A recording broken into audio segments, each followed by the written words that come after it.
Hey, this is Oteil. If you're liking what you're hearing, head on over to patreon.com/comes a time pod and get your bus pass for an extra episode every week. Welcome back to Comes a Time. I'm Mike. I'm Oteil. We had a good one this time, man. Billy Strings. Wow. That was so fun. That was so. He's such an incredible musician, and I think the thing I love about him is that he seems like he fits into this timeless fabric of like the history of American music. Do you know what I mean? Absolutely. Like he's passing he's become the conduit to like timelessness in a way, and to hear his backstory was just so phenomenal.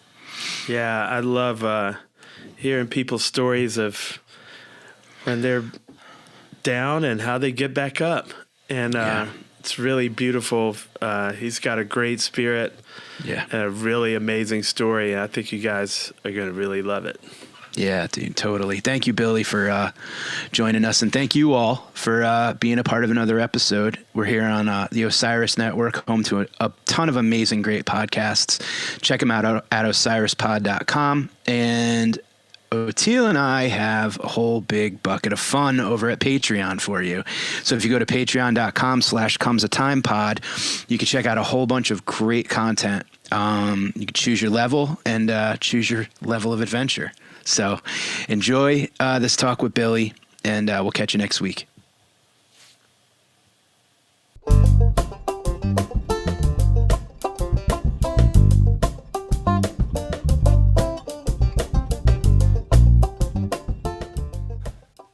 Where are you at right now? I'm at home in Nashville. Nashville. Nice. Is that where you're originally from? No, I grew up in Ionia, Michigan, which is like outside of Grand Rapids, about a half hour. Yeah. When did you move to Nashville? Probably about 5 years ago now. Yeah. That's great. I love Nashville. I can't wait to get back. There's like a handful of cities that I'm like, when I look at my calendar and I'm like, why can't that come sooner? You know what I mean? Like, I love it so much. It's got so much heart. Yeah. This is like this right now. We're recording this at like 1 year ago. Literally, the shit started. Like the pandemic kind of began like a year ago today. In Nashville, it began with a fucking tornado. I remember that. Dude, it was Fucking insane. ridiculous, And dude. like, I had just came home.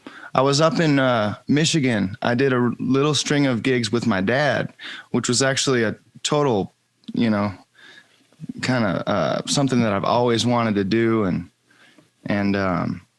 so I was up there doing those gigs, and it was just so amazing, playing with my dad and playing these old songs I grew up playing, and all this, Doc Watson and old Bill Monroe shit. And came back home, drove all the way home from Michigan through the night, got home at like, midnight. So by 1 o'clock in the morning, I was asleep. And then I just woke up in the middle of the night to this crazy wind blowing. It sounded like a 747 outside my window, Wow. And I look outside and there's, the wind, I can see the wind blowing sideways in the rain, and there's shit flying down the street. I'm going, man, this is a bad storm. And my girlfriend's like, what's it look like out there? I'm like, oh, it's all right. Let's just go back to sleep. So we did. We just went back to sleep, man. And then the next morning we woke up and realized that like 2 blocks away, they were like, it was ripping the tops off houses and shit. It was crazy. Wow. Whoa, man. Dude, it's just the things that happen on a normal day, take a pandemic out of it, that are devastating. Yeah. And then add on top of it the fear of, at that point, it was like people were buying up all the water in town, all the paper towels in town, it was just everyone was in panic mode right now. And for that to happen, Jesus. It really showed how strong the community is and how much love there is, no matter what, as long as you're not online on Facebook or some shit, there's love. You know what I mean? Like when shit really goes down, people come together, and you saw that within the community, people helping people, searching for people's pets and children and family members, and, and digging through the rubble, and everybody helping each other out. And it was really kind of a remarkable thing to see. And, Nashville is an amazing, strong, tight-knit kind of community. I remember that flood, man. a flub was something. And at Victor Wooten's place, there's a river like running down, and it's way down. Like you got to climb way down to it. And he said not only did it come up over the top, but then it like flooded this house that was it was already up on like some kind of concrete, something raised off the ground. Like that water rose way up. Some of you guys been going through it. You know? Yeah, man. Now, does your family still live in Michigan? Yeah. My mom and dad and brother and sister and nieces and nephews, cousins and stuff. Everybody's up there, really. Yeah. Lansing and Ionia area and stuff like that. Was visiting Nashville like the minute you got there, the first time you realized like this is where I need to be? Well, the first time I came here, I thought it was pretty damn cool because, we got in town and we went somewhere to eat and there was a band picking and I knew some of the members. It's like, hey, I know that guy. That's, Nick DeSebastian. And we just stopped there to grab, some barbecue or something. And so it's like, hey, I know that guy. And then we went straight to this party where like David Greer was picking and, there was a bunch of badass musicians there and stuff. And I felt like totally this new kid. I remember that it being really weird because I kind of tried to join this jam and there was some like kind of drunk dude that just kind of rubbed me the wrong way and I didn't feel very invited. But, I don't know. It was weird at that time. Like I was trying to fit in, I guess. And that was back when I was on the road with Don Julian playing as a duo. And I still lived in Michigan and he has a family there and everything. And so I always felt like I was pretty tied down to Michigan. But when that band sort of broke up, that duo, we went our separate ways. I was like, oh, I'm free to go anywhere. Shit, I'm going to Nashville because I want to pick, and I was in Traverse City and I love that area. Man, there's great fishing. It's beautiful. There's beach and sunshine and it's a nice kind of artsy little community, lots of music and stuff, but not a lot of picking. You know what I mean? Like there's songwriters up there that are writing beautiful songs in A minor, but there's no fucking hardcore bluegrass. And I mean, there's a few pickers up there that I know, but you know what I mean? Like you can't just go anywhere and get into a good jam with some serious fiddlers and dobro players and banjo pickers and stuff. And that's what I wanted to do. I remember living in Traverse City, just like being sad, playing my guitar by myself. Just, man, I wish I had somebody to pick with, so that I could play Big Mon and, And that's why I moved down here so I could pick. And then when I moved down here, I hardly ever, got on the road quick, and then I hardly ever end up in any of those jams. So, God, and I was so busy that whenever I was at home, it's like, I don't feel like going out and jamming right now. It's funny when it happens. I remember going to the Station Inn with Matt Mundy. Mm-hmm. He turned me onto that place. And I don't know if they probably had jam sessions there, huh? Oh yeah, I think like Monday night, or there used to be like a Monday night jam there. I think like all the time people would just come, bring your instruments and pick. And there's there's something that happens like that at the American Legion Hall, and maybe I shouldn't even speak about it because it's already gotten way too big. It used to be like real, and now there's 30 banjos and 15 fiddles and you can't hear anything and you never get a chance to pick. So you couldn't find anybody to pick with before, and then now there's too many people. Yeah. It's one of the best things about Nashville though. Like when I would go down and do stand up, like you get done with the show, I'd get done with my shows, like 10, 11, whatever, and then you could just hit the strip. And just there's people playing. You walk by. It's like New Orleans. You walk by every window. There's a fun scene. Such talented people that you're never gonna know their names. And amazing players too. And yeah. And I noticed that the first time I came to Nashville, we went down Broadway sort of as like a tourist. Like I've never been here, and went down to Ernest Tubbs record shop and all that. Yeah. And checked it out, and And yeah, I noticed that same thing. I mean, these guys are starting at 10 in the morning and go until 2 in the morning. You know, every 2 hours, a different band in every single stage on the strip. You know, I mean, how many bands are playing per day? How many sets? How many songs? I mean, it's just constant music. And you're always hearing some old Keith Whitley song or something when you're walking by. And it's like, hell yeah, man. I heard I'm drinking more than I should, that I ain't been looking all that good. You just hear that shit when you're walking by. It's like, man, I love that song. Can't help but be happy. Yeah. I was surprised how many musicians of all the different genres that are badasses that are there. Because, you know, we would go, what was it, Third and Lindsley it was called? Mm-hmm. And the Wootens used to have a jam there, like, I think it was every Wednesday or something like that. And then I met all these, you know, it's like all these kind of fusion players and guys that could play jazz, you know. And then there's the gospel scene is real big there too. So there's a lot of musicians of a lot of different styles that are really gifted. Yeah, it's really cool, man. And I think mostly, you know, when you think of Nashville, you do think maybe country or bluegrass. You think of a band with a fiddle, you know, but there is, like, I've been to some sick metal shows here. You know, I've been to some sweet, you know, just there's always something cool coming through.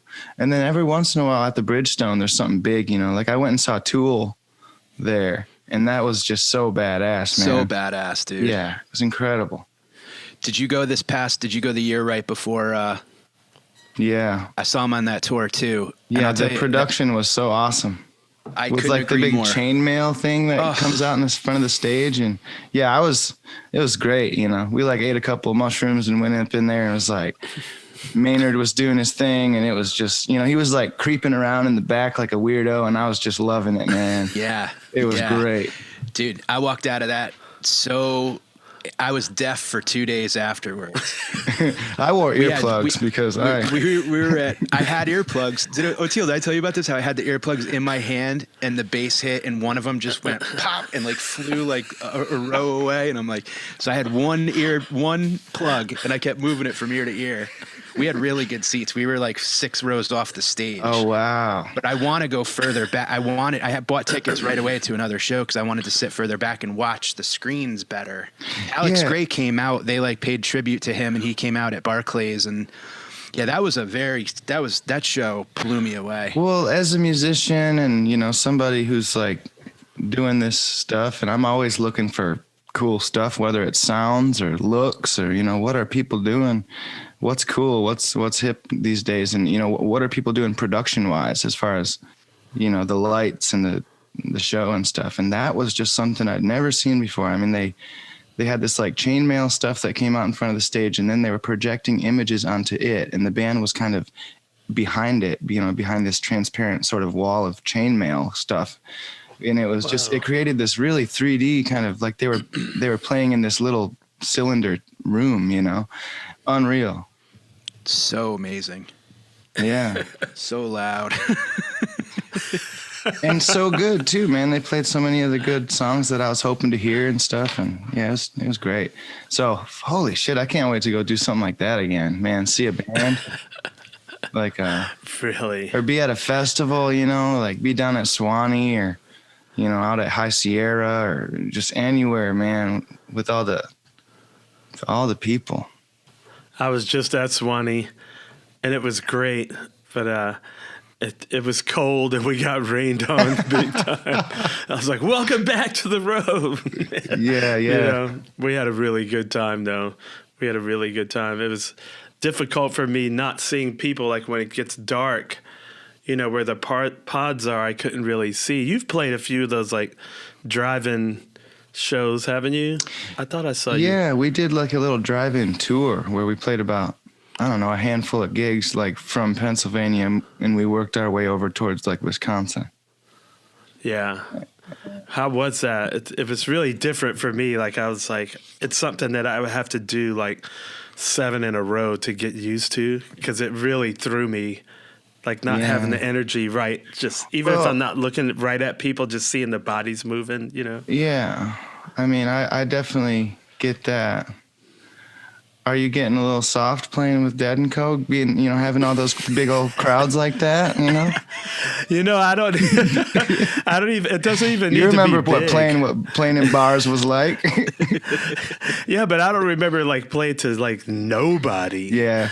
Well, It'd be at least 5 butts moving. yeah. You know? I guess like at those little drive-in things we did, I could see some people at least like up front, but yeah, it's really spaced out. And then I guess for me, it was like knowing that out there in that darkness is like a sea of people. They're just really stretched out and spread out. Yeah. Yeah. But that, I tell you what, it sure as hell beats doing like a live stream for no one. Yeah, Because for at sure. least after the song, you can crack an ear open or something and just, oh yeah, okay, like they're cheering for us. You hear Like, it distant. You hear it distant. you know, I miss. It's way in the back. It's funny. It's like, yeah. Yeah, it is way in the back. It's far and it's. The faint echo of a distant car horn. Just, Yeah. You're like, And then also love like, you. yeah, the honks. So like we had these jumbos, you know, the big jumbotrons, a couple of them, and that's another thing is just knowing that, okay, the way that I can kind of make contact with those people in the back is to look into the camera guy, you know, look into the lens, maybe, you know what I mean? It's like, and the people in the back will see me on the jumbotron looking directly at them, you know, through the lens or whatever. Yeah. But I don't know. Man, we did that, you know, the whole thing at the Cap last weekend, and it's got me really thinking about that because there was no people there, but we were trying to connect with people through the ether anyways. And so like, you know, with music, it's a weird thing. Like think about the Opry, you know, back in the day, everybody tuning in every Saturday night to listen to the Grand Ole Opry and all over the place, you know, and all those people are connected for a moment. Like they are kind of in the same little party. right. In their heads, you know. It's like the old radio shows, the Shadow. Remember, who knows what evil lurks in the hearts and minds of men? The Shadow knows. Like we caught the tail end of like where you could catch like a radio, because that's how they used to do soap operas.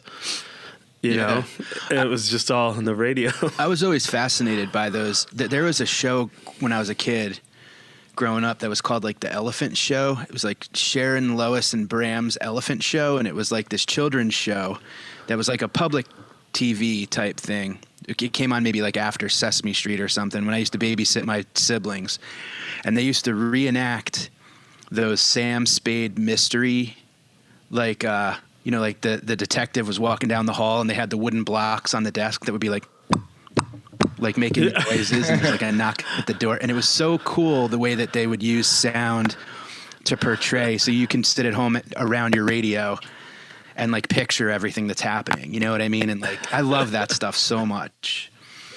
And it's right. You're kind of there. You're in it no matter where you are. Like you're watching the Opry, you could be in Maine, but you're still there, you know? Yeah. Plugged in. I'm interested about what you did at the Cap. And, you know, I first read about that ESP experiment in the Paul Grushkin Deadheads book way back.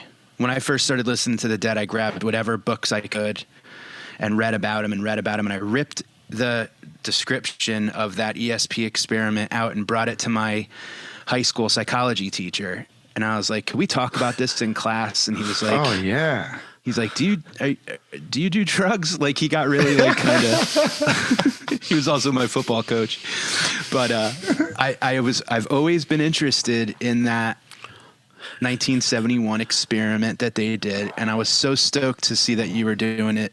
Like, how did that come about to you? Like is that something that like you've always been sort of like fascinated by, or was this just an idea that came to you, or like? No, my manager brought it to me, actually. It was, you know, his sort of idea. He knows a lot more about, you know, the history of the Dead and stuff than I do, and a lot more about a lot of stuff than I do. I'm sort of a latecomer to the Dead thing, man. Like I was a bluegrass kid, and I came in via David Grisman. and Nice. Olden in the Way, I realized Jerry played with, later on I realized Jerry Garcia was the dude that played with Grisman, who was like one of my heroes. I'm like, oh, he plays in the Dead. Let's check out the Dead. And, when I was like younger, I'm talking probably 13, 14, I was really into a lot of that stuff. But man, at first I didn't get it, it slipped over my head. I didn't understand the jamming. I liked Casey Jones. It was like back then I used to like the record cuts more. I was like, oh yeah, this is pretty cool. And it's not, now I'm like, I want to listen to the live shit. You know what I mean? Yeah. I just sort of veered off there. What was the original thing we were just talking about? The ESP, like that experiment. And so my manager brought it up, and then I started checking it out, and he was trying to explain it to me, and I'm like, what? Like what?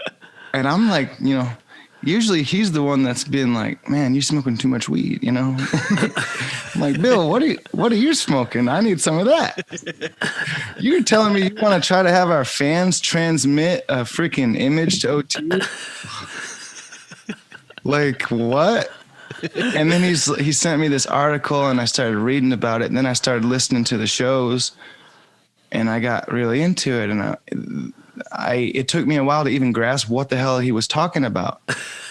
And, he's like, well, yeah, me and Shapiro are talking about like redoing this thing, and, just not really redoing it, just paying homage to it, to say thank you, and just kind of, and then the more I talked about it with him and the more I thought about it, the more I realized, dude, that's actually pretty cool, and that's badass. And then just like, wow, they really did that, That's freaking incredible. I know. They were experimenting with consciousness. Yeah. I am into all that stuff. And I actually wanted to have Stanley Krippner on. And I thought, well, he's so old right now. He's probably too old to talk about it and whatever, And then I saw him on you guys' webcast. I was like, whoa, not only is he still alive, he's like super lucid. Yeah. I texted Mike and Eric. I was like, Krippner's alive. It's super lucid. We got to get him on the podcast. But you've never had any like weird, I always ask students and stuff, like if I ever teach somewhere and I ask people like, you ever had any weird mystical or like something that's so coincidental it just seems. My dreams, man. I've done shit in my dreams that have tripped me out pretty well. And it's not always, it's a rare occurrence, but like over, I don't know, just there's been some shit in my dreams that has happened in real life, or that was just like almost premonitions in a way that kind of have even scared me. Like the morning of the Paris attacks at that concert and everything. That morning before it happened, I woke up from a dream of all that same shit. I woke up, I was having a dream that I was upstairs in this building on the second floor, and I looked out the window and there were just dudes walking down the streets with ARs just shooting people. And me and my girlfriend, we were trying to run, and, and I woke up from that scary ass dream, and, my girlfriend's like, what's up? And I'm like, I just had this fucking crazy dream. It was like terrorists, and they were just shooting everybody. And then later on that night, it was like, I started hearing about Paris, and I was just like, what the fuck? Wow. Is that the thing that Ariana Grande was in? It was the Eagles of Death Metal. Was the band that I'm thinking of. That's right. Yeah, and it was just a spur of attacks all over this area in Paris. They just hit one spot and they hit this other spot, and they just kept, and they went into this concert, and that's where they actually held people hostage, and the whole shit went down. But like, wow, it was terrible. But yeah, I like dreamt of that hours before, which totally messed me up. And then the other crazy thing that happened in my dreams was I developed a safe space where I can go when shit hits the fan, like a place in my dreams where every time where if it gets real bad, I'm like, I know where to go. Wow. And it's this old like Victorian style house in the middle of the country with a big willow tree in the front yard. and you go down in the basement, and it's like this long hallway, and you just keep running as far as you can, to the point where it's like we're so far down in this like cellar that nobody would ever come this far down here to look for us. And wow. And I've been to that place in several different dreams. Like the first time I had that dream was I was still young enough to be running from the cops to not get an MIP. So that's what the dream was about. I was at a party, and it was at that house, big old willow tree. It was my friend Kyle Gould's house in my dream. Big white house, you know, beautiful old house. And we're all partying in the front yard, and the cops showed up, and everybody's like, run. So me and my brother ran down into the basement, and we just ran down this hallway. I'm like, let's just keep going so far back that, you know. So we were safe down there. We weren't going to get caught by the cops. And then like a year later or 6 months later, I don't know, I had a dream that I was just like walking through a park, and it was a beautiful day, and people were throwing Frisbees to their dog, and it was sunshine, and all of a sudden just bombs start dropping, just bombs. Whoa. And I'm just like, I know where to go. And I went to that house and went down in the basement and just ran down in the cellar. And holy cow, man. And it happened one other time as well, where I had a dream that I was at school. And again, it was my brother and I, and everybody at school had went insane. It was like some crazy, like The Purge or something, where it was like sister against brother, and best friends were killing each other. And, you know, and it was just, everybody was killing each other. And me and my brother were like, let's go. And we went into this like closet in my high school, and it was like a boiler room, like the janitor closet. And then we went through this door in there, and next thing you know, we're in that house. And then, okay, go downstairs, down into the basement, and run. And it's like, wow. So yeah, in a couple different dreams, I when shit hit the fan, I was like, I know where to go. And we just went, I developed this little kind of safe place within my sleep, you know, wow. See, I've never heard of anything like that before. That's incredible. That, to me, that's got to be some type of past life shit, man. To me, that's got to be somewhere that like you hit it out before you were here as you know, maybe.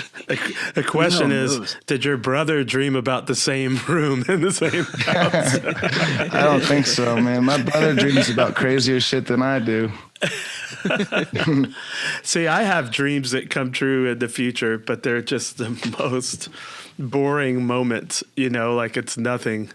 It would just be like 10 seconds of just being in a car somewhere or something. You know? But I know by picking out things when I'm actually dreaming, because I have this theory that, you know, I always ask students and different people, I'm like, how many people in here have deja vus?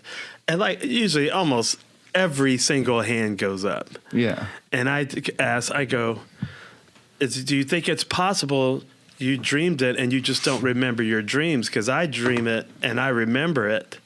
So when the deja vu happens, I go, oh, and I look around and I can attach it to the dream.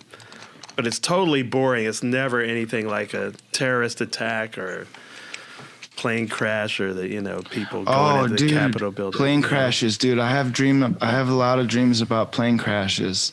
Oh, damn. They suck, man. That sucks. Yeah. They like, it happens a lot. It's always like we're fucking going down, and I can look out the window and see like either the ocean or like, you know, it's just, wow. Yeah. I don't know. That shit happens kind of often. Yeah. You can't run to the basement room there when you're in the plane. No. Or you could go to the bathroom and see from the other side of the bathroom. Yeah. Just go into the house. Flush yourself down the toilet.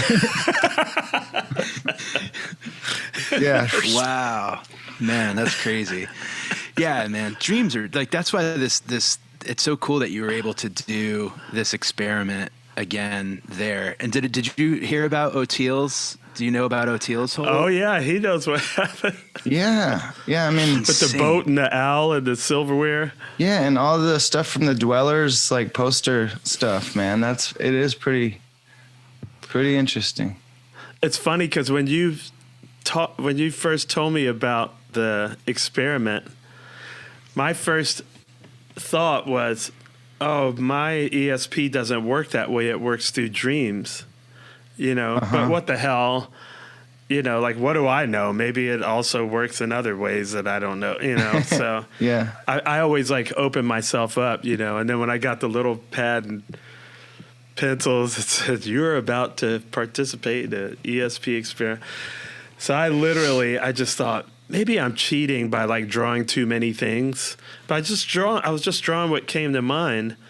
And it's like, oh, were you trying to draw a bunch of things so you're increasing your chances of hitting something, Right. But then when my manager texted me about the Kitchen Dwellers poster, I was like, oh, I hit it 3 times. Damn. Yeah, that was pretty fucking crazy, dude. Yeah, that was weird, man. But, it's perfect.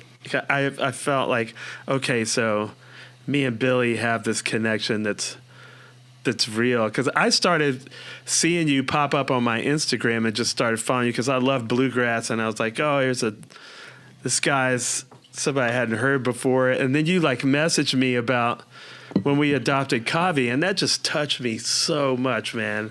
I just was like, wow. I went and told my wife, like almost in tears, Oh man. Well, yeah. And I've had a little bit too much coffee to talk about that right now too. I think I'll probably cry, but it is a really special thing, man. Like my biological father, I never really got to meet him. He died when I was 2 years old, and of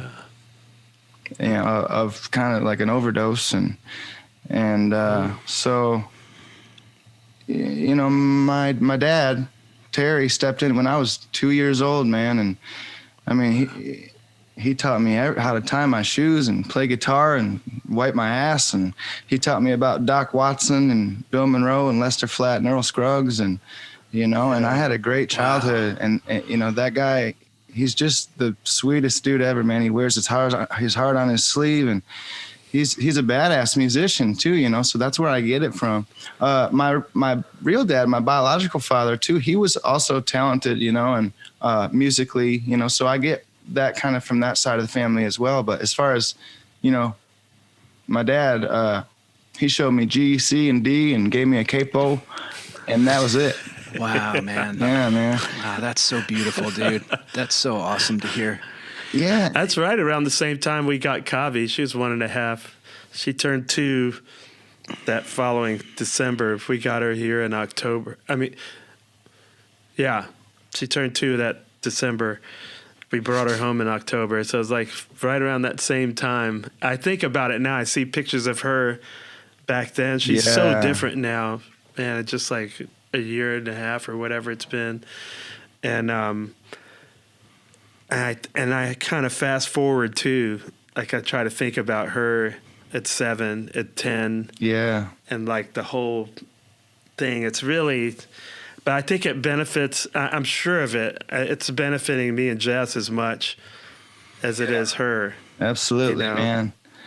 So I know your dad I know what he was getting out of it too. It's a magic thing. Well, I'll tell you what, since I've grown up too, I have done everything I can to give back to that guy too. Like I grew up and took what he taught me and ran with it. And, like the people that he introduced me to when I was little, I mean, David Grisman and people like that, I was able to turn around and introduce him to them in real life, Yes. Like, hey, Dad, here, meet Del McCurry, meet David Grisman, and those guys, we'd sit there and sing together, and Del McCurry invited my dad out to sing on stage at the Ryman and stuff, Really? and just stuff like that. It's totally full circle. Anytime anything happens, like we got like anytime I get invited to come play with, hey, Dad, Bela Fleck called me. He wants me to play on his record. Dad, Seldom Seen just invited me to sit in. Dad, we just got nominated for a Grammy. It's like because he taught me how to play, man. And as a parent, I feel like that's kind of your duty, is to teach your parents or your kids how to get along in life. And man, he taught me about music, and that's what I ended up doing with my life. And and I have a pretty good, happy life, you know. In fact, we're very lucky and fortunate. You know, I'm very lucky. And so I try to give back to him, man. I gave him a couple guitars and stuff, and, you know, just shit like that. He gave me all my guitars when I was little. So, hey, man, now that I got, you know, I'm like, hey, return the favor, you know. That's absolutely beautiful, man. That's so cool. And, you know, that's a fire that, like, can't get put out. When you have that, you know, you want to give thanks to the person that gave you so much. Yeah. It's so incredible to hear, man. It's also like my memories with him when I was younger. Like, my life has been, you know, it hasn't always been so awesome. Like, it was awesome from the time I was pretty much born to the time I was about 8 or 9 years old. I would say I had a freaking great childhood. I mean, filled with bluegrass music, running around down by the creeks and fishing, and, you know, just a lot of picking, man, a lot of hanging around down at there used to be this place called Barkus Park. It was a campground that the person who owned it, Brad Lasko, he was a banjo picker, and my dad played with him a lot. So when I was a little kid, you'd find me on the cooler sitting there picking with those guys trying to sing Rocky Top or whatever. Yeah. And it was just amazing.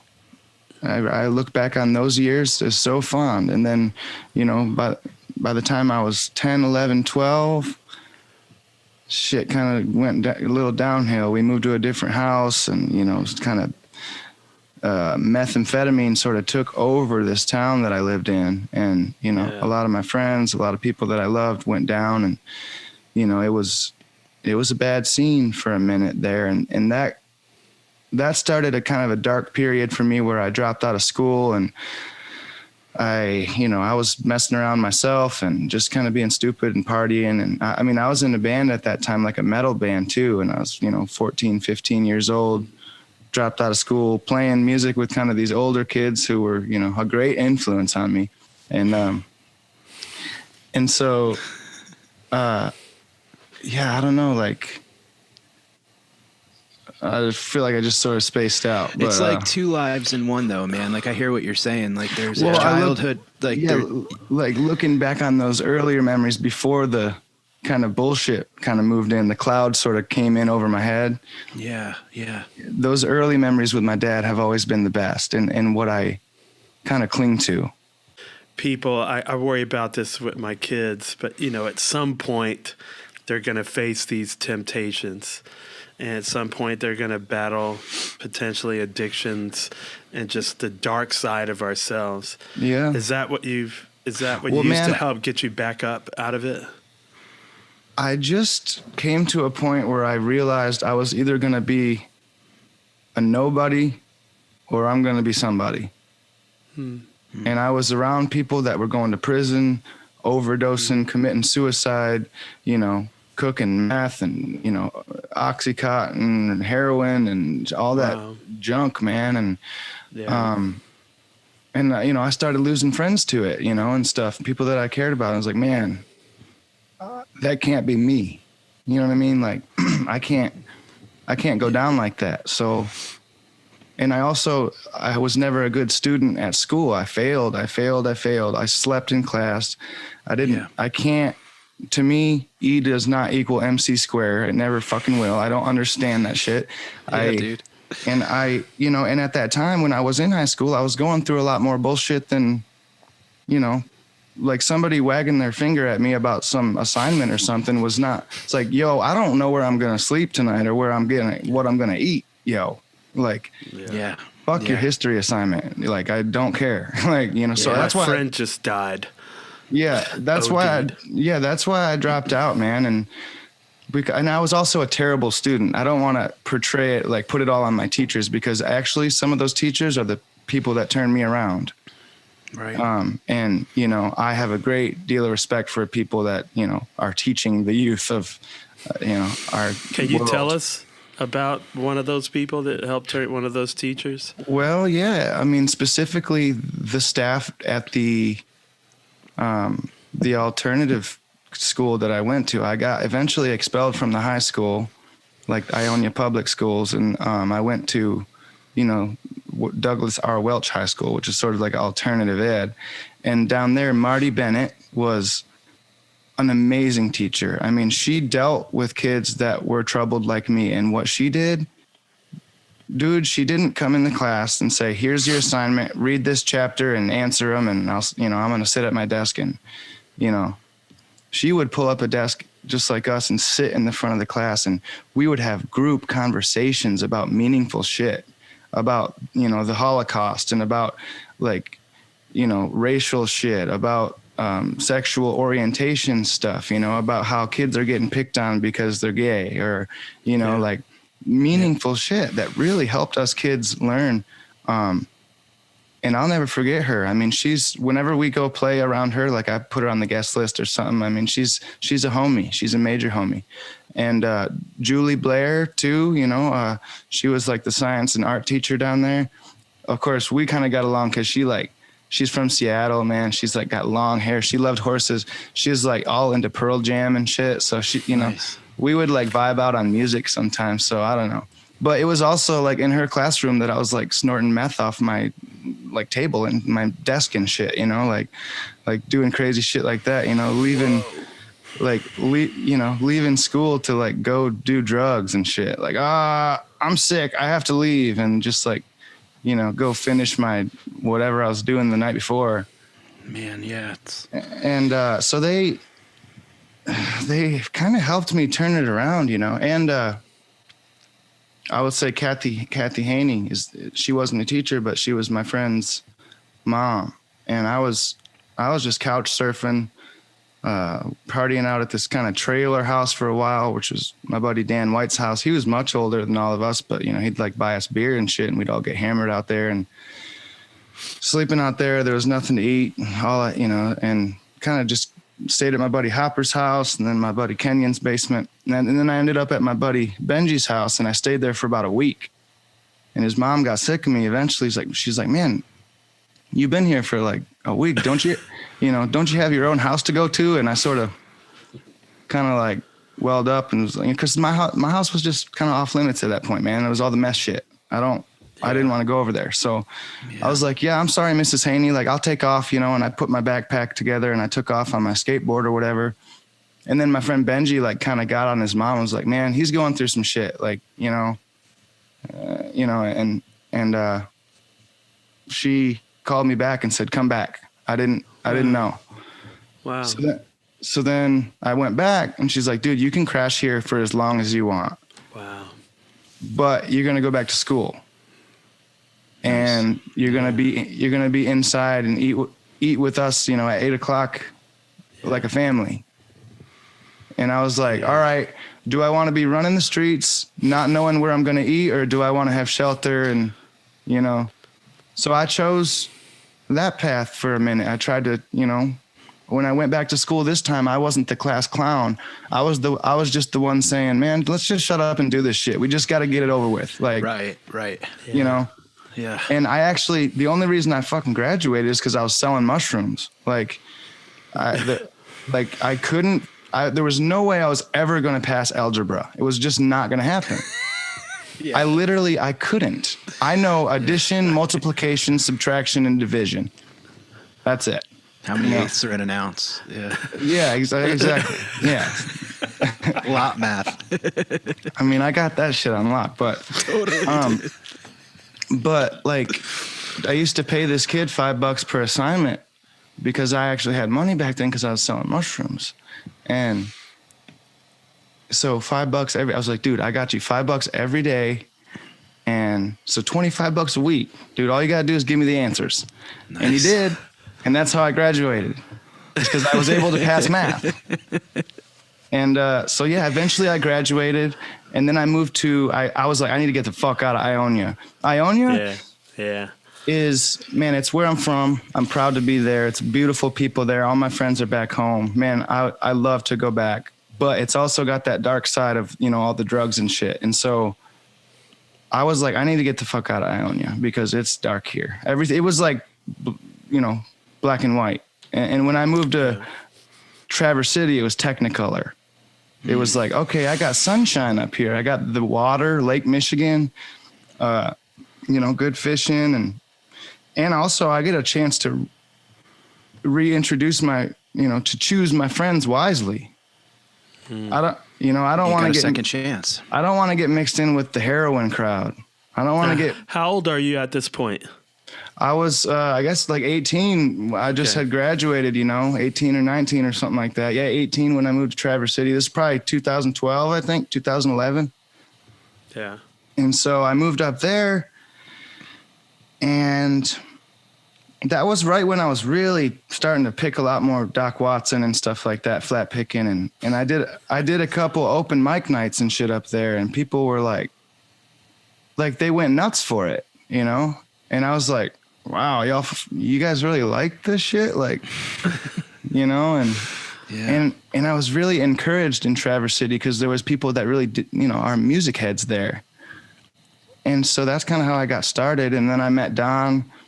I was working at this hotel kind of as like a lobby attendant, just walking around emptying out the trash and cleaning windows and vacuuming shit. And, and then I started playing gigs. And then it would be like, I would be at work until like 6 o'clock. And then I get out and like by 8 or 9, I was like on stage, and then I'd be out partying until like 3 or 4. And then I'd like sleep for 2 hours and go back to work. And, and I'd go to work drunk. And it was just like, man, I was really burning the candle at both ends for a minute. And I said, I got to quit one or the other. And I'm not going to quit rocking and rolling. So fuck this job, and, right. And that's when I went on my first kind of tour. We went out to like Idaho, and, we went across the country playing these little gigs, little house concerts, and, any little place we could, little coffee houses, playing for 20 people. And, it's like, holy shit, this is what I'm going to do for the next, as long as I can keep driving around smoking weed. That's awesome. And it's worked out pretty damn good, man. That's the age to do it too, man. Because when I was, so many times I'm like, even if we have like a 3-hour ride in a 15-passenger van, I'm like, no, man, no, because it brings me back to the days of when I used to do that with the Colonel when I was like 24, 25, 26. You gotta do that while you're young. Oh yeah. Man, and I can't imagine being cooped up in a Econo line with that motherfucker for 10 hours. Let me tell you something. I moved to Nashville because I got this gig with this Craig Cramp. He had come from L.A. because I think they had an earthquake and he bugged out. He moved to Nashville and brought his family there. So he's looking for guys that could rock. He's like, I need somebody who can really play some eighth notes, man. And so I was doing a session with Kenny Greenberg and John Cowan, and who else was on it? I guess Craig was playing drums and producing. Anyway, I was starving with the Colonel, right? And then all of a sudden I'm in this nice recording studio. I made a bunch of money. I'm 24 years old. They were like, dude, you should move here. Craig's like, yeah, somebody could play some eighth notes, It's just like, gong, gong, gong, gong, gong, gong, gong, gong, gong. So I had this like the devil and the angel on one side, it's like, yeah, man, make this money and sit in the air conditioning. And Colonel Bruce is out on the road. So I just like, I hadn't found my voice. I got to go back and play with the Colonel. Yep. So I turn away from all that. I get back out with the Colonel. We're doing a tour of colleges in the summer, and I'll never forget. We were driving to Memphis. It was like 115 degrees inside the van. It was a van with no seats. It was like a work van. And the AC did not work. And we had this little, those little bitty fans, like you just. Yeah. And we literally would pull over.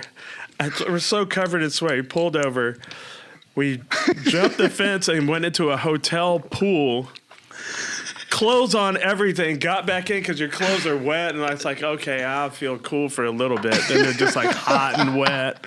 And that's what I flash back to. If someone puts me in a 15-passenger van for any longer than like a half hour, I'm like, no, PTSD. There's not going to be windows. Oh, dude. And it was the Colonel. Oh, just man. like, Yes.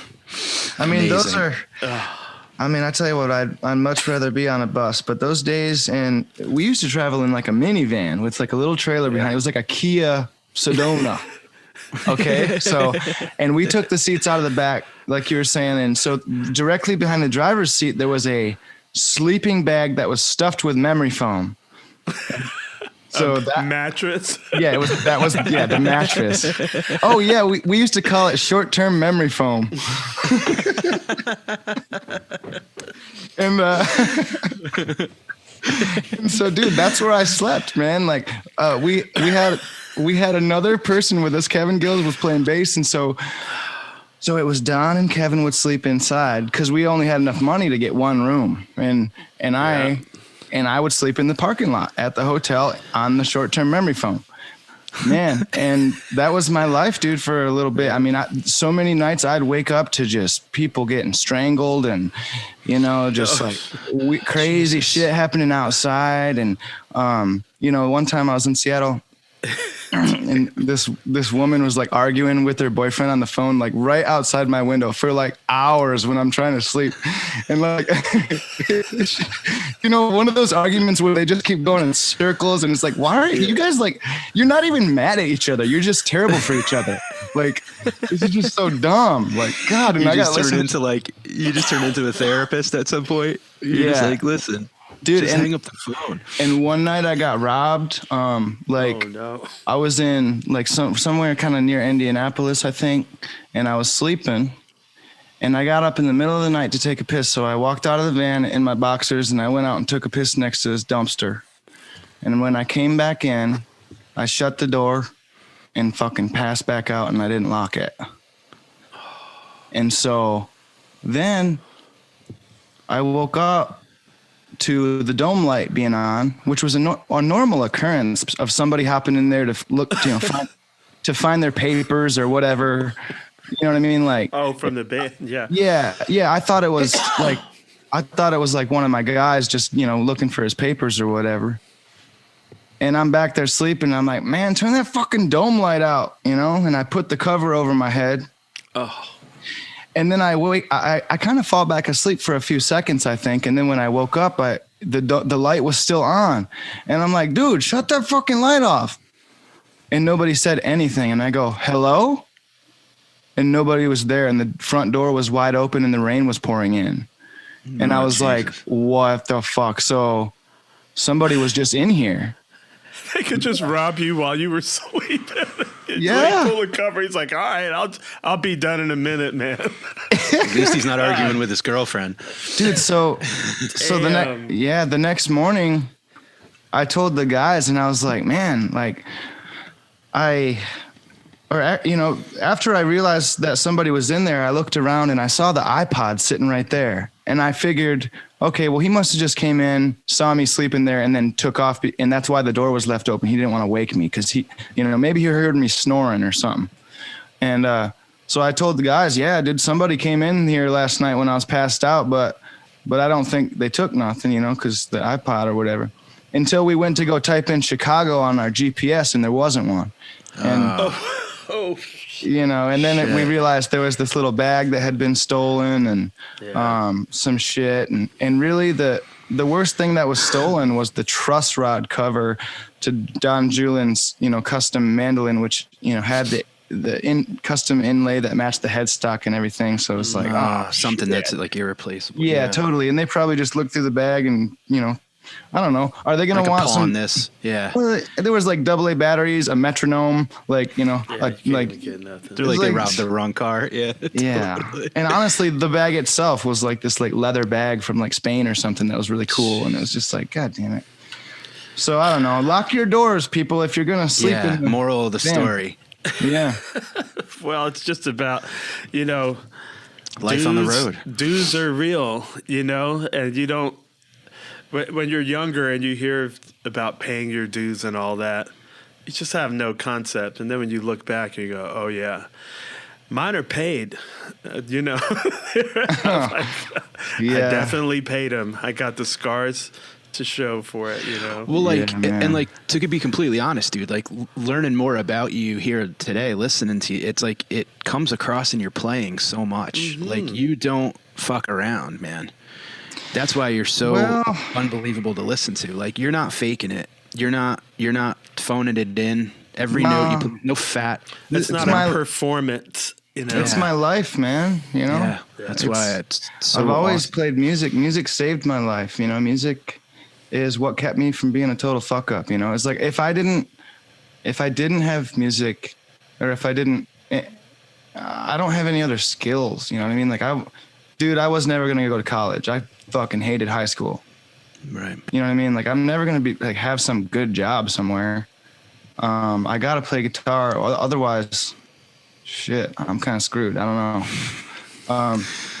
And that's what I always thought too. But I also thought, like when I was young, like elementary school, I used to read, Janis Joplin, Jimi Hendrix, Kurt Cobain, Jim Morrison, like biographies and stuff. I was like, all those guys were my heroes, man. Like, Yeah. just those kind of folks, but it was also like, you could never do that. You could never like be a rock star. You know what I mean? Like in my head. Yeah, like, totally, dude. I live in a 1-horse town. Like nobody ever becomes a rock star from Muir, Michigan. You know what I mean? Like, and so like, when I was like a teenager or whatever, it was just not a reality. Mm-hmm. And even when I was in bands and stuff, it was like, man, we were losing money to play. We would pay to play. It was like, Yep. It would suck. Yeah, back then it would like, we'd like open the show and they would like send us. I remember passing out little paper tickets in high school to my friends and shit, because we would have to sell tickets to the show, like to play. They would give us like actual paper tickets to be like, man, come to our show. Like in high school, I was doing that shit. The more people we get, the more minutes we get. Yeah, or like, you get to, if you don't even sell these tickets, I don't even think you can play the gig. Like, you know what I mean? Like, Exactly. So, and then we would, we would rent out our own spaces like the VFW hall or whatever and have our own gigs too. And that would cost us money and we'd lose our ass. But hey, at least we got to fucking rage with our friends. Absolutely. It's so sick. It's so funny you say that too, because it's like there's that, once it clicks in your head, like, oh, I can do this, then the possibilities are endless. Like with stand-up comedy, it was like, I always thought that those people must have went to like Yale or Harvard or came from another planet. Like there's no way that I can do this. Yeah. And then once I try it and it starts working, it's like, oh, okay, all you have to do is just try. Like I thought you had to be like, I don't know, like get your degree in comedy. Yeah, like I had no idea. Like I had no clue. Like yeah, like but I don't think like you can still, I don't think you can become like someone like Jimi Hendrix or, Bob Marley or Kurt Cobain or something. But I realized when I was like starting to play gigs that, no, I can't do that, but I can make a living playing music. Like I can, I may not be like some rock star or something, but I can play music and pay my bills and have a good life and just play music with my friends. And that's freaking your awesome. Own boss. Yeah. Well, rock star is relative too, because I know some people that are, they don't see them. I think they feel like they're still haven't attained the level of rock star when they actually have. Oh man, yeah. If you are a fucking rock star, man. Like I love that. Like nobody can tell you shit. Like if you believe it, man, rip that shit, bro. But that's what the real thing is. The real rock star is the person that just said, F it, I'm going to do this and just go for broke. And then later on, they go, oh, that was a trailblazer or what, or maybe even in their lifetime it might happen, but it was that initial spirit. So it's like it's easy to compare yourself to like Hendrix or, a lot of these guys died in their early 20s, and I'm like, I feel bad for the ones that I see that are comparing like that, because I'm like, you already are a rock star. You already are a household name, and you don't realize. So it's just like a mind. It's a mind thing. Sometimes it's like the people who need you find you, and then you're beyond a rock star in their eyes. And that's what's more important. You know what I mean? Like, just because everybody knew Kurt Cobain's name doesn't mean shit. You know what I mean? Like, it's what he meant to the people who really needed him. And I think that's what's most important. You know what I mean? Especially in the scene we're in, man. Like, people lose their fucking mind to you. You know, you're bringing them to another place, and that's really what matters. You know, 6 nights at the Cap. That's pretty fucking great, dude. Right yeah, there. I think you did it. That was fun, man. That really was, man. What was that tune I asked you about of yours? It's Home. Yeah, that's the title track of our last record. Man. That's a weird song. That song stirs up all these things. Like when I have that deja vu experience, you know, it stirs up all that stuff. I remember texting you about it or DMing you or something on Instagram. That's a beautiful, beautiful song, man. That thing is timeless. It has a timeless quality to it, to me. I don't know what the hell I was thinking when I wrote it. I was, I don't even know, man. I feel like it was a mixture of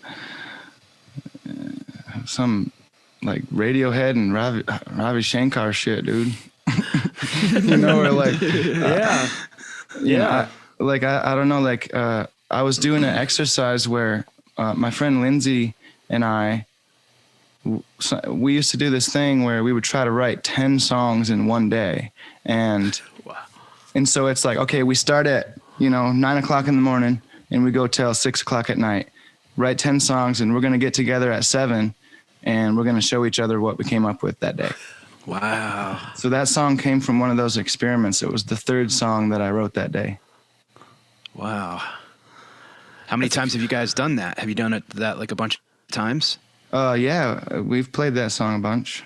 It's fun. No, I mean doing the 10 songs a day, like a couple times, only a handful, probably 3 times, I think. Nice. That's awesome. You never make it to 10. You get, you get about 5 or 6, and then you're like, fuck, But anyways, maybe 1 or 2 of them were good. I swear that I wrote Home, and I wrote something else that made the record on the same day, So I got 2 songs out of that little deal that went on the record. So that's awesome. Yeah, beautiful, beautiful stuff. I remember asking Greg Allman, I said, because, when I played with him for 17 years, and I never got tired of Cross to Bear. I never got tired of 8 Ways. I mean, I just never got tired of it. And they had been playing them for like 40 years, And I asked Greg one time, I said, how did you write such timeless stuff as a teenager? Like, that whole first record's just like, you never get tired of that stuff. And he goes, well, man, we were under pressure. I mean, we had to come up with all these songs, and, I only had a couple of weeks or something. So it was just like, basically, he had a gun up his ass, and he just was like, "Wow!" Yeah, like, set it all out. Yeah, yeah. It's like throwing a Rubik's cube in the air, and it comes down done, just like like it's magic. Yeah. And I was just like, there was magic. It was that time. He was under pressure at that time. He spat it out. The band was it. It was just, it all, it was magic. I think Merle Travis wrote Dark as a Dungeon, and he wrote all the songs for that same thing, I think, in like 1 week or something. And wow, that kind of shit is just unreal, man, how people can do that. But it's just like this, I can't do it often at all, but sometimes when I write a song, I won't say a good song, but a song that I can say, okay, it's all right, because I usually hate my shit. But usually, like, if I can write a good one, it's just something that just came so naturally, and I didn't have to think about it so much. Like, I wrote one the other day called Morning Light, and it's sort of a love song, which is even a different approach for me anyways. Kind of scares me. I need to stay unhappy so I can keep writing. But yeah, totally. But I wrote this song in about 10 minutes while my girlfriend went for a walk. And she's like, I'm going to go for a walk. I was like, all right, picked up my guitar. I'm alone for like 5 minutes. And like, boom, I wrote out these verses. Then I hit up my buddy Paul Hoffman. I was like, dude, put a chorus on this. He did it. It's like, dude, that's a fucking song right there. And it's one that I'm awful proud of. And, you know, fantastic. and that never happens. But I mean, it was like fucking 30 minutes, you know? And It's this fun when that happens. And it's some of the best shit that I've come up with yet, you know? That's why I think there's magic involved in it, because it's just like sometimes they just fall out. You know, the song just falls out of you, and you're like, well, wow. It's not me. Yeah, it's like I think of it almost like okay, like you're like Star Wars or something. You're traveling through space or something. It's like, or even just there's always stuff just constantly coming at you from the atmosphere, from the ether, and it's just like kind of sifting through or putting a cast net up for that shit and grabbing it and then like regurgitating it and putting it down. Like I don't feel like the songs I've written are even mine. I think they're kind of Scrabble, kind of little puzzle pieces of words scattered around of shit that I've heard and stuff that I've ingested over the years and kind of just moved around and shifted and you know, like especially with the bluegrass stuff, man, it's all that same lingo, man, that, you know, they call me by a number, not a name. And, you know, all this shit. If I would have listened to what mom and dad said, I wouldn't have been here today. And, you know, all that shit, you know, like, it's just, I love that. Oral tradition. Yeah. And it's a language and it's a almost like an accent, even like bluegrass kind of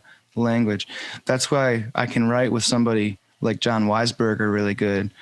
He's one of my buddies who I write a lot with, and he just grew up on Flat and Scruggs and Bill Monroe and all that shit, and so did I. So, man, when we sit down and write together, it's like, oh yeah, I know where you're going with that, you know? Shared language. I think it's that cast net. When you said with the cast net, because I feel like there's an openness, like we could be we're part receiver and part transmitter. So if you open up to receive it, if you throw out the cast net, then you catch it, and then you got to like do all the stuff and cook it up and then serve it back out. You know? Yeah, and it's almost kind of like there's a stickiness to the stuff that needs to be said too. And you know, like also, you let it just sticks with you, and then you're kind of like, okay, I know subconsciously that I'm going to pay attention to this thought, or I'm going to pay attention to this word, and you don't even have to try. It just stays there with you sometimes. It hangs. That's the stuff I love. Yeah. And like when it just comes right off your tongue and you didn't even have to try, it's like, okay, for some reason that's good. And I feel like sometimes, you know, when you got something that's really clever and really wordy, or, you know, onomatopoeia, alliteration, some really fancy thing with your lyrics or something, it's like, it's not as good as just saying, you know, my heart is made of stone or something, you know, just some rock solid thing that is just like classic and cool. Yeah. Like, if you think of like the Stanley Brothers, man, that's my favorite, some of my favorite shit ever. I mean, me too. It takes a worried man to sing a worried song. You know, I'm worried now, but I won't be worried long. Yeah. How can you write something? Simple. I mean, it's just, it's so rock solid, you know? Yeah, I remember Jeff Mosier. I lived with him for a minute in like 1988. He taught me so much about bluegrass, man. It played me so much of that old stuff, and I really got it from knowing the people's stories and stuff, you know. And the king of bluegrass, Jimmy Martin, and like hearing all this Jimmy Martin stories and stuff. You know, dude, he was a nut. He was a total nut, you know. I actually meant to DM you, man, when Tony Rice died. I just, you know, it's been such an onslaught of people dying during the pandemic, but I thought of you, man, when I learned about him passing. Yeah, it sucks, man. He was, God, he just played and sang so good. So good, man. When you listen to his albums and his records and stuff, I mean, his tone, his timing, just the ideas, the stuff that he played, the way he kind of worked around his fretboard, man, was like nobody else. And just amazing, you know, the amount of work that he left too. Mm-hmm. And especially as a bluegrass guy coming up, I mean, hearing all that stuff from, you know, his stuff to J.D. Crowe in the New South to David Grisman Quintet. I mean, he wasn't just bluegrass, man. He could play anything, and what a total badass. Yeah, and then he changed bluegrass guitar. Like when I was first starting out playing, I only really heard Doc Watson. I mean, I heard Norman Blake and Tony on some stuff a little bit, and I heard, Larry Sparks and other guitar players, but it was mostly Doc Watson. And it wasn't until later when I started kind of going out and venturing out, going to bluegrass festivals and stuff, not even necessarily hearing Tony Rice's records, but just going into a jam session back there at somebody's camper and hearing this kid play guitar. And I'm saying, man, he's got this different kind of way of playing where it's kind of more like power chords almost. And it's almost like he's doing this deedly thing with the B string. How did he do that? And it's kind of masculine in a way, it's really fucking, badass. And I started realizing, man, all these kids are kind of playing like Tony Rice, and I play more like Doc Watson. Yeah. Where it's just play the melody, and he's kind of like, like more how your grandpa would play it. Mm-hmm. You know what I mean? And so, and then I really started realizing that, okay, everybody does the Tony thing. Nobody's doing the Doc thing, Yeah. So interesting. So I just kept trying to learn that, but now I'm still, I still have a lot of stuff to learn because I haven't really dug in and learned like Tony's licks and stuff. I haven't like really dug in, but I want to. I want his chord shapes and his rhythm playing. Man, every time he played, he backed himself up on the guitar like a motherfucker. Man, it was just awesome. Every time he took a breath, he would put in something real nice that would just filled out the music, and it's so unreal. Yeah. I'm so grateful to have got turned on to that music. You probably know, like, when I first started playing, Matt Mundy was in our band. Yeah. And his brother Mark Mundy played, and then Jeff Autry and Scott Vestal. They played with those guys, and those are the first guys that I ever saw play live, and I was like, monsters. I was like, whoa, these bluegrass people can really play, man. And what a revelation that was, and such nice people too, man. And it just opened up that, Mosier took me to all these bluegrass festivals, Peach Blossom, and I went to Everett's Pickin' Barn or Everett's Music Barn, up in Georgia. Nice. Man, crazy stuff, man. Yeah. Well, I hope we get to play together, man. We're going to have to pick some ourselves, dude. Oh, that'd be incredible. Yeah, we should put together like a little something just for fun. We got some ideas in the works, dude. We would have to have Billy to some of the Comes a Time retreats, Oteil.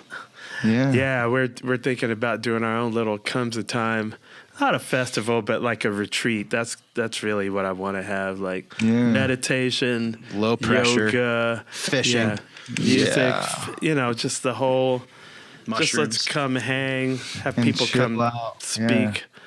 Nice easy time had by all, dude. It's so awesome getting to know you, Billy, and just man. Thank you for spending time, man. Come back anytime and hang with us more. Yeah, I will, man. Where are you at, Oteil? Are you in? I'm in Florida. I'm in That's South what I Florida. thought. Dude, they got some big bass down there. I need to come fishing. Come on, dude. You can teach Nigel, because I don't know. I used to go fishing with my Uncle Billy when I was really young. And I've cleaned them before, and I used to know how to do it all, but I don't know how to do it at all. And I want Nigel to learn it because he's real wild. Yeah. And I want him to do something that's naturally meditative that he gets off on, so he can just kind of go to that place when it's he needs so to. Fun, dude. Like, it's I've the been best.